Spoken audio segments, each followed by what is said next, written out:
250 குடும்பம் வசிக்கிறோம். ரோடு போட சொல்லி பல வருடங்களாக கேட்டோம், எனக்கு ரோடு போட்டு கொடுக்கல. அதனால் சின்ன பிள்ளைங்களாம் ஸ்கூல் போகல, பெரிய ஆளுங்களாம் வெளில போக முடியலை, வர முடியலை.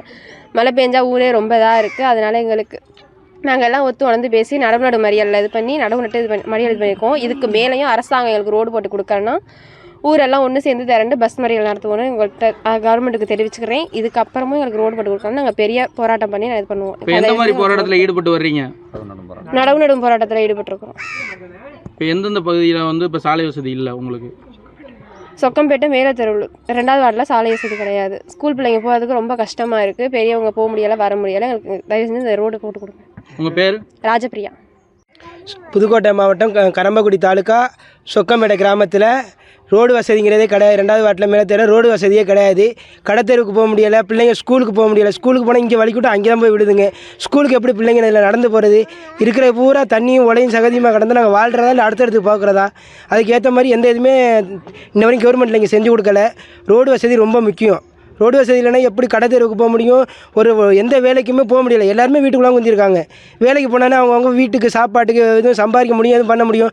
யாருமே வேலைக்கு போனா எப்படி சம்பாதிக்க முடியும்? ரோடு வசதி இந்த ரோட்டில் ஏதாவது வண்டி ஓட்ட முடியுதா? இல்லை போக முடியுதா? நடக்க முடியுதா? என்ன செய்ய முடியுது? ஒலை யாருமே எங்கேயுமே போக முடியல, வீட்டிலாம் குந்திருக்கோம். இது மாதிரி இருந்தாக்க கவர்மெண்ட் எப்படி இது பண்ணுறீங்க? எத்தனை குடும்பம் இருக்கீங்க? இதில் சுமார் 110 குடும்பத்துக்கு மேலே இருக்கிறோம். 110 குடும்பமும் விவசாயி தான். அடுத்த ஒரு இது பெரிய பில்டிங்கு, ஒரு கான்ட்ராக்டர் இது மாதிரி கிடையாது. எல்லாருமே விவசாயி தான். விவசாயத்தை வேலையை பார்த்து நம்பி தான் அவங்கவுங்க வாழ்கிறாங்க. அப்படிங்கும்போது இப்படி இருந்தால் எப்படி அவங்க போக முடியும், வர முடியும்? இது சம்மந்தமாக தலைவர்கிட்ட சொல்லியாச்சு, பிடிஓட்ட எல்லாத்தையுமே மனு கொடுத்துட்டோம். மனு கொடுக்காத ஆளே கிடையாது. எல்லாத்தையுமே மக்கள் எல்லாம் சேர்ந்து கையெழுத்து போட்டு மனு கொடுத்துக்கிட்டு தான் இருக்கும். இந்த வரைக்கும் எந்த ஒரு ஆக்ஷனுமே எடுக்க கிடையாது. எல்லாமே இப்படி தான் இருக்குது. 4.5 வருஷமாக அப்படி தான் இருக்குது. இந்த ஆட்சியில் எந்த இதுவுமே பண்ண கிடையாது. சொக்கம்பேட்டைக்குன்னு இந்த கிராமத்தை பொறுத்தவரைக்கும் எந்த வசதியுமே செய்ய கிடையாது. இது மாதிரி இந்த கிராமம் வாழ்ந்துக்கிட்டு இருக்கு மக்கள் பூரா. இப்போ அரசுக்கு எந்த மாதிரி எதிர்ப்பு நீங்கள் பதிவு செய்கிறீங்க? எந்த மாதிரி நடவு நடுற முயற்சியை இப்போ வச்சுருக்கோம், கோரிக்கையாக வச்சுருக்கோம். அடுத்து மக்களுக்கு நீங்கள் ரோடு போட்டு தரலன்னு சொன்னாக்க சொக்கம்பேட்டை கிராம மக்கள் எல்லாருமே புதுக்கோட்டை சாலையில் போய் உட்காந்து தர்ணா ஆர்ப்பாட்டம் தான் நடக்கும். முற்றுகை போராட்டம் தான் பண்ணணும். உங்கள் பேர்? என் பேர் மணிவண்ணன். புதுக்கோட்டை மாவட்டம் கரம்பக்குடி தாலுக்கா கரம்பக்குடி பஞ்சாயத்து சொக்கம்பேட்டையில் மேலத்தெரு 2வது வார்டில் நாங்கள் 100 குடும்பம் வசிச்சுக்கிட்டு இருக்கோம். பல வருஷமாக ரோடு வசதி கேட்டுக்கிட்டு இருக்கோம். யாரும் போட்டு கொடுக்குற மாதிரி தெரியலை.